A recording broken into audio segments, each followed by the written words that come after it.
വിധവാ പെൻഷനുകൾ, വാർദ്ധക്യകാല പെൻഷനുകൾ, ഭിന്നശേഷി പെൻഷനുകൾ, കർഷക തൊഴിലാളി ക്ഷേമനിധി പെൻഷനുകൾ, അവിവാഹിത പെൻഷനുകൾ എന്നിവ കൈപ്പറ്റുന്ന 55 ലക്ഷത്തോളം വരുന്ന പെൻഷൻ ഗുണഭോക്താക്കൾക്കും സർക്കാർ സഹായത്തോടുകൂടി പെൻഷൻ തുക എത്തിച്ചേരുന്ന വിവിധ സ്കീമുകളിലായി പെൻഷൻ തുക കൈപ്പറ്റുന്ന ക്ഷേമനിധി ബോർഡ് പെൻഷൻ ഗുണഭോക്താക്കളായ 5 ലക്ഷത്തോളം വരുന്ന ആളുകൾക്കും പുതുവർഷത്തോടനുബന്ധിച്ചുള്ള 2025 വർഷത്തിലെ ആദ്യ പെൻഷൻ വിതരണം ആരംഭിക്കുന്നു. ജനുവരി മാസത്തിലെ തനത് പെൻഷൻ തുക വിതരണം ചെയ്യുന്നതിനായി തുക അനുവദിച്ചിട്ടുണ്ടെന്ന് നേരത്തെ തന്നെ സംസ്ഥാന സർക്കാർ വ്യക്തമാക്കിയിരുന്നു.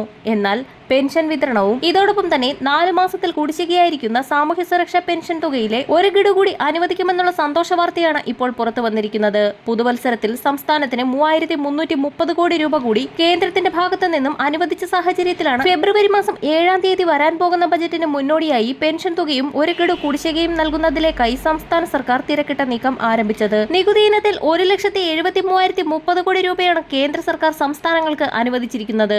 കഴിഞ്ഞ മാസത്തേക്കാൾ 84,000 കോടി രൂപ അധികമാണ് ഇത്തവണ അനുവദിച്ചത്. വിധവ, വാർദ്ധക്യ, ഭിന്നശേഷി പെൻഷനുകളിലായി കേന്ദ്രവിഹിതം കൂടി ചേർത്ത് പെൻഷൻ തുക കൈപ്പറ്റുന്ന 8 ലക്ഷത്തോളം വരുന്ന ആളുകൾക്ക് ആധാർ-അധിഷ്ഠിത ബാങ്ക് അക്കൗണ്ടുകളിലേക്കാണ് തുക എത്തിച്ചേരുക. സാമൂഹ്യ സുരക്ഷാ പെൻഷൻ ഗുണഭോക്താക്കൾക്ക് പുറമെ സർവീസ് പെൻഷൻകാർക്കും ഒരു ഗഡു കുടിശ്ശിക കൂടി അനുവദിക്കും. വിവിധ മേഖലകളിലേക്കുള്ള ആനുകൂല്യ വിതരണങ്ങൾക്കായി 2,500 കോടി രൂപ കൂടി സംസ്ഥാന സർക്കാർ കഴിഞ്ഞ ദിവസം കടമെടുത്തിരുന്നു. ഈ തുക കൂടി എത്തിച്ചേർന്ന സാഹചര്യത്തിലാണ് പെൻഷൻ വിതരണ നടപടികൾ സംസ്ഥാന സർക്കാരിന്റെ ഭാഗത്തു നിന്നും ആരംഭിച്ചത്. ജനുവരി മാസം 27ഓടുകൂടി പെൻഷൻ വിതരണം ആരംഭിച്ചേക്കുമെന്നുള്ള സുപ്രധാന സൂചനകളാണ് സംസ്ഥാന ധനവകുപ്പിന്റെ ഭാഗത്തു നിന്നും ഇന്നലെ പുറത്തുവന്നത്. പെൻഷൻ വിതരണ ലിസ്റ്റ് പുനഃക്രമീകരിക്കുന്നതിന്റെ ഭാഗമായുള്ള സോഷ്യൽ ഓഡിറ്റിംഗിലൂടെ അനർഹരെ കണ്ടെത്തൽ നടപടികൾ പൂർത്തിയാകാത്ത സാഹചര്യത്തിൽ 2024 ഡിസംബർ വരെ പെൻഷൻ തുക ലഭിച്ച ഒട്ടുമിക്ക ഗുണഭോക്താക്കൾക്കും ഇത്തവണയും പെൻഷൻ തുക എത്തിച്ചേരും. വരും ദിവസങ്ങളിലെ പെൻഷൻ അറിയിപ്പുകൾക്കായി ചാനൽ സബ്സ്ക്രൈബ് ചെയ്യാൻ മറക്കാതിരിക്കുക.